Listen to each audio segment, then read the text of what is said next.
नमस्कार दोस्तों, आप सभी का स्वागत है आपके अपने परिवार टीचर्स अड्डा 24/7 के ऑफिशियल यूट्यूब चैनल पर। मेरा नाम निधि अरोरा है। जैसे कि हम सब जानते हैं कि बिहार स्टेट की एग्जाम डेट्स भी आउट हो गई हैं और उसका एडमिट कार्ड भी आउट हो चुका है।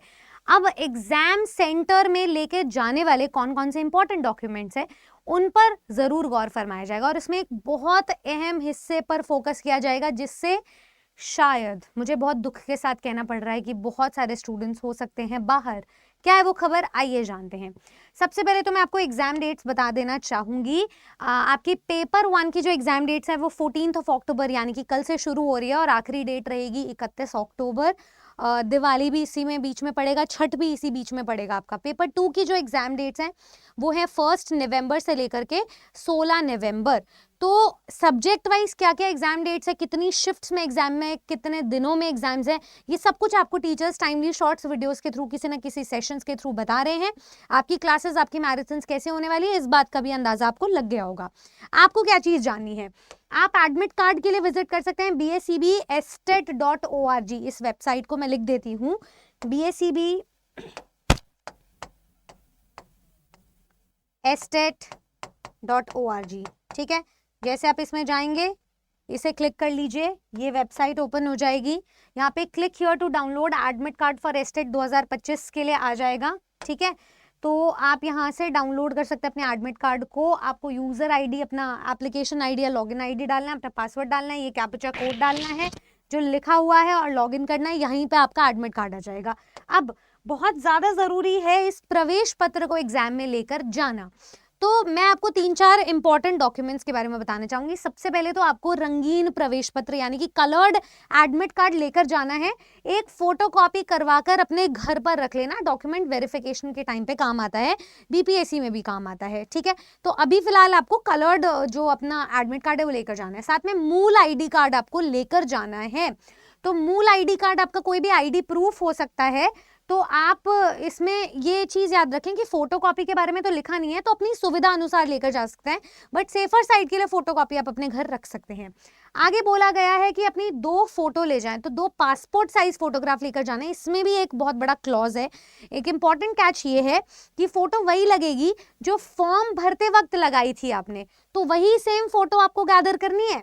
ठीक है, और अगर नहीं है तो कार्ड यानी कि जो आपका प्रवेश पत्र है, एडमिट कार्ड, उससे निकालकर आपकी बन जाएगी।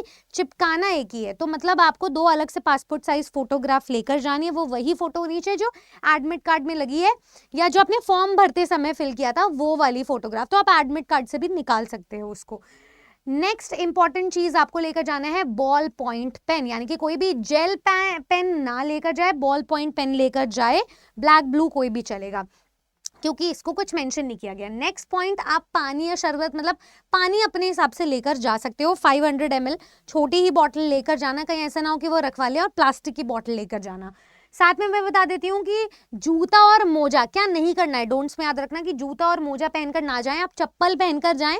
और इसमें ये साफ साफ लिखा है और क्या क्या नहीं पहनकर जाना है। जितनी भी एक्सेसरीज हैं जैसे ब्रेसलेट, रिंग्स, इयररिंग्स, कुछ भी पहनकर मत जाना। महिलाओं को स्पेशल इंस्ट्रक्शंस दी जा रही है, नोज रिंग भी नहीं, सारी ज्वेलरी, एक्सेसरी, हेयर एक्सेसरी सब आप उतार के जाएं घर पे, तो ये पहनकर मत जाएं। और साथ ही साथ में लड़कियों के लिए स्पेशल इंस्ट्रक्शन ये है कि मेहंदी या कोई भी प्रकार की नेल पॉलिश, नेल पेंट भी आपको नहीं लगा कर जानी है। तो नेल पेंट तो हट जाएगी।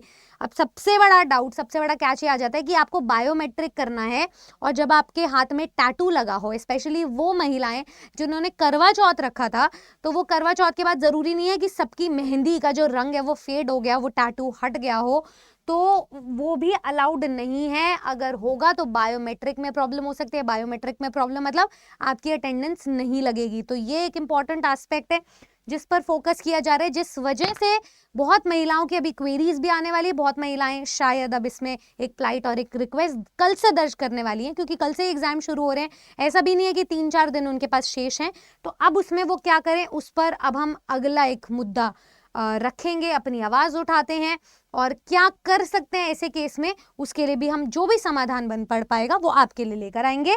लेकिन आपके लिए सबसे ज्यादा जरूरी है इन सब के बावजूद कि आपको सेंटर पर कम से कम 1 घंटा पहले पहुंचना है, ताकि आप नर्वस ना हो, ताकि आप पैनिक सिचुएशन में ना पड़े, ताकि आप बहुत शांत माहौल के साथ अपने पेपर को अटेम्प्ट कर पाए।